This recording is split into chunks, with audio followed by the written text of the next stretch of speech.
नमस्कार शेतकरी बांधवांनो, सर्वप्रथम आपल्या आजच्या या व्हिडिओमध्ये मी आपला कृषी मित्र निलेश थोरात आपण सर्वांचं सहर्ष स्वागत करतो।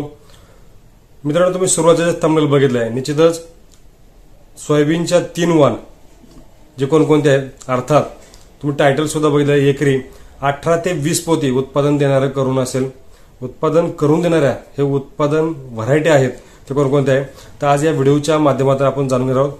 तर निश्चितच मित्रांनो, हा छोटासा व्हिडिओ संपूर्णपणे शेवटपर्यंत पहा आणि समजून घ्या। अजूनपर्यंत आपल्या चॅनलला फॉलो नसेल केलं तर करून ठेवा, व्हिडिओला लाईक करा, शेअर करा आणि आपल्या शेतकरी बांधवांना पाठवा। तर निश्चितच मित्रांनो, ह्या 3 व्हरायटी कोणकोणत्या आहेत तर अर्थातच आपण स्टेप बाय स्टेप या ठिकाणी जाणून घेऊया। पहिली व्हरायटी असणार आहे तर निश्चितच या ठिकाणी असणार आहे केडीएस 726, अर्थात या ठिकाणी बॉम्बे सुपर सीडचे केडीएस 726 एकरी फक्त तुम्हाला या ठिकाणी 18 ते 20 किलो बियाणं पेरायचे। आता या ठिकाणी सुरुवातीला आपण जे रेग्युलर व्हरायटी होत्या या ठिकाणी आपण 28 किलो 30 किलो पेरत होतो, पण हा जो नवीन वाण आहे हा रिसर्च मध्ये आहे, हायब्रिड मधला आहे, सर्टिफाईड केलेला आहे।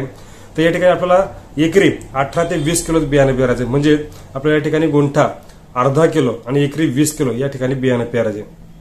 पेरणी करत असताना सुरुवातीलाच पातळ अवस्थेमध्ये आपल्याला या ठिकाणी पेरणी करायची, किंवा लागवड जर करणार असेल तर सरी काढून या ठिकाणी आपण लागवड करू शकता।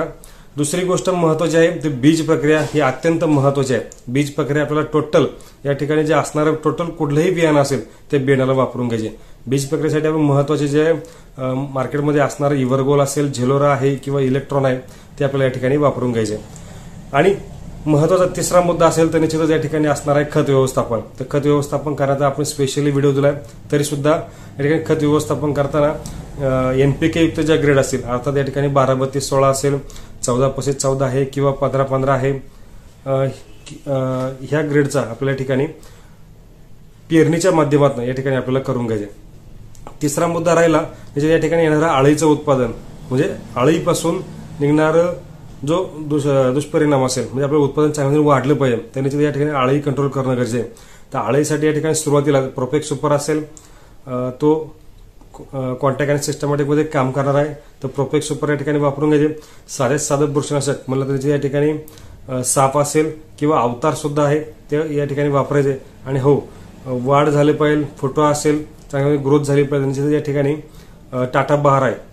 आणि चौथा मोलेक्युलर असेल तर स्टिकर, हे आपल्याला या ठिकाणी कंटिन्यू वापरून घ्यायचे।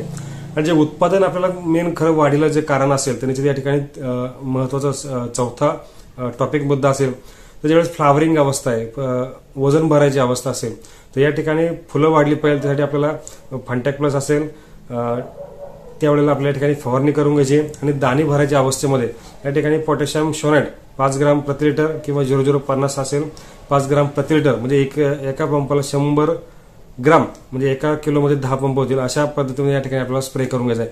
हे 4 शेड्यूल कंटिन्युटी करा, चांगल्या पद्धतीने उत्पादन वाढवा आणि निश्चितच या ठिकाणी एप्रिल एकरी 18 ते 20 पोती या ठिकाणी आपल्याला उत्पादन मिळणार आहे।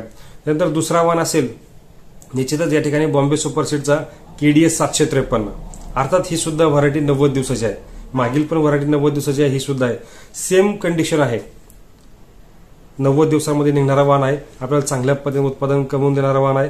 तर हीच पद्धतीने आपल्याला या ठिकाणी करून घ्यायचे, जसं आपण मागील बघितलंय तेच आपल्या ठिकाणी करून घ्यायचे।